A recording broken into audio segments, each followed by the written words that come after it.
Hello parents મિત્રો, parenting ટોકમાં આજે કંઈક આગળ નવી વાત કરીએ. આજની વાતનો મુદ્દો મને જે ધ્યાનમાં આવ્યો છે એ એક બહુ સામાન્ય કમ્પ્લેન છે જે અત્યારે મોટાભાગના બધા જ પેરેન્ટ્સની હોય છે. ખાસ કરીને ટીનેજ બાળકોના પેરેન્ટ્સની કમ્પ્લેન કે અમારા જે ટીનેજ બાળકો છે એ અમારી વાત બિલકુલ સાંભળતા જ નથી. વાત માનવાની વાત તો પછી આવે છે, પણ મૂળભૂત ઘટના એ બને છે કે બાળક સાંભળતું જ નથી. સાચી વાત છે પેરેન્ટ્સ મિત્રો, આ ઘટના બને છે. હું પણ એગ્રી કરું છું. હા, આ ઘટના બને છે. તો આ બાબત વિશે આપણે શું કરી શકીએ? કોઈ એવા ઉપાયો ખરા કે જેને કારણે આપણે કંઈક એવું કરીએ કે જેથી આપણું બાળક આપણી વાતો સાંભળે પણ ખરું, એના વિશે વિચારે પણ ખરું, અને જેટલી જરૂરી બાબત હોય એ બધી બાબતો એ પોતાની લાઈફમાં ઇમ્પ્લિમેન્ટ પણ કરે? તો આના માટે થઈને મેં જે વસ્તુઓ વિચારી, મારા ઓબ્ઝર્વેશન ઉપરથી જોઈ અને મને જે વિચાર આવ્યો એમાંના બે વિચાર મને અત્યારે ઈચ્છા છે કે હું આપની સાથે શેર કરું. પ્રથમ વસ્તુ તો એ છે કે મોટા ભાગે એવું બને છે કે જે ટીનેજ બાળક છે, આપણે બધા ભણેલા છીએ, આપણને ખ્યાલ છે કે ટીનેજ દરમિયાન બાળકના શરીરની અંદર કેટલા બધા હોર્મોનલ્સ ફેરફારો થઈ રહ્યા છે, જેને કારણે બાળકના શરીરમાં ફિઝિકલ, મેન્ટલ, ઇમોશનલ આવા ઘણા બધા પ્રકારના ફેરફારો થઈ રહ્યા હશે જ, જે આપણને ખ્યાલ છે. તો આપણે એ બાબતને ધ્યાનમાં રાખીને આપણા બાળક સાથે બિહેવ કરવાનું છે, એક્ટ કરવાનું છે.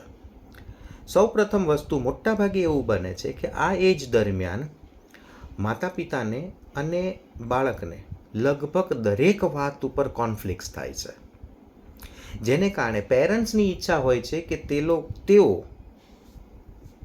બાળકની દરેક બાબતોમાં કોઈને કોઈ પ્રકારનો ફેરફાર આવે એવું ઈચ્છતા હોય છે,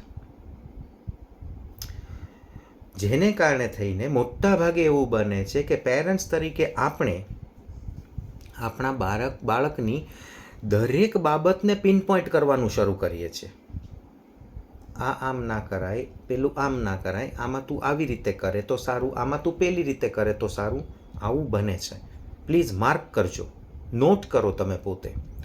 મોટા ભાગે એવું બની જાય છે કે બાળકની મોટા ભાગની બાબતો, મોટા ભાગની એની જે એક્શન્સ છે, એના દ્વારા કરવામાં આવતા જે કાર્ય છે, અથવા તો એના દ્વારા લેવામાં આવતા કોઈ પણ ડિસિશન્સ હોય છે, એ દરેકની અંદર આપણે કોઈને કોઈ પ્રકારનું ઇન્ટરફિયરન્સ કરીએ છીએ, આપણી ઈચ્છા મુજબનું, કે એણે આમ નહીં આમ કરાય. હવે આને કારણે બને છે શું ખબર છે મિત્રો? બાળક સફોકેશન ફીલ કરવા લાગે છે. તો જેને કારણે બાળક આપણી કોઈ પણ વસ્તુ માનવા તૈયાર નહીં થાય, કારણ કે એના મનમાં એક બાબત એવી ઠસી જાય છે કે મારા પેરેન્ટ્સને તો મારી દરેક બાબતો સાથે પ્રોબ્લેમ જ હોય છે. આ ખરેખર એક બહુ સિરિયસ બાબત છે અને જેની ખરેખર આપણે દરેકે વિચાર કરવાની જરૂર છે. આને કારણે જાણે કે બાળક પોતે સાયકોલોજીકલ લેવલ પર એક બ્લોકેજ ક્રિએટ કરી નાખે છે કે માતા પિતા તરફની કોઈ પણ બાબતો મારે સાંભળવી નથી. એક બ્લોકેજ આવી જાય છે. તો આવી ઘટનાઓને ઓવરકમ કરવા માટે શું કરવાનું? તો પેરેન્ટ્સ મિત્રો, મારી એક વિનંતી છે કે કોઈ એક બાબત એટ એ ટાઈમ સિલેક્ટ કરો.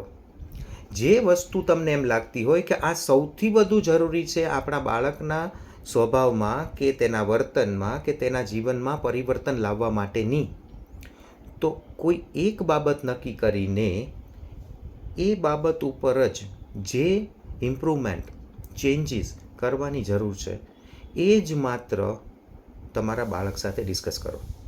એટ એ ટાઈમ એક ટાસ્ક. બધી જ બાબતોમાં બાળકને ટોક કરવાની આદત બિલકુલ ગલત છે, ખોટી છે.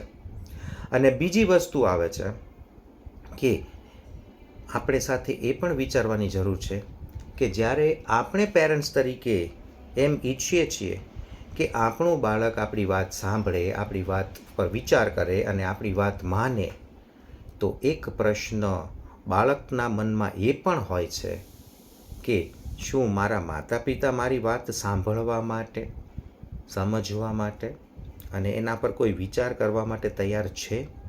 એનો મતલબ કે અગર હું ઈચ્છું છું કે મારું બાળક મારી વાત માટે મને સ્પેસ આપે, તો શું મારા બાળકની બધી જ વાતો સાંભળવા માટે, એટલીસ્ટ સાંભળવા અને સમજવા માટે, શું પેરેન્ટ્સ તરીકે આપણે એને સ્પેસ આપીએ છીએ? મિત્રો, કોઈ પણ જગ્યાએ કોમ્યુનિકેશન છે ને હંમેશા ટુ વે હોય છે. અગર આપણે ઈચ્છીએ છીએ કે સામેવાળું આપણી વાત સાંભળે, તો સૌથી પહેલી ફરજ આપણી બને છે કે આપણે એની વાત ખરેખર સાંભળવા માટે યોગ્ય રીતે સમય આપીએ છીએ, અને શું ખરેખર આપણે એની વાત સાંભળવા અને સમજવાની કોશિશ પણ કરીએ છીએ? આ જ્યાં સુધી નહીં થાય, આપણી વાત આપણું સંતાન નહીં સાંભળે. Think about it.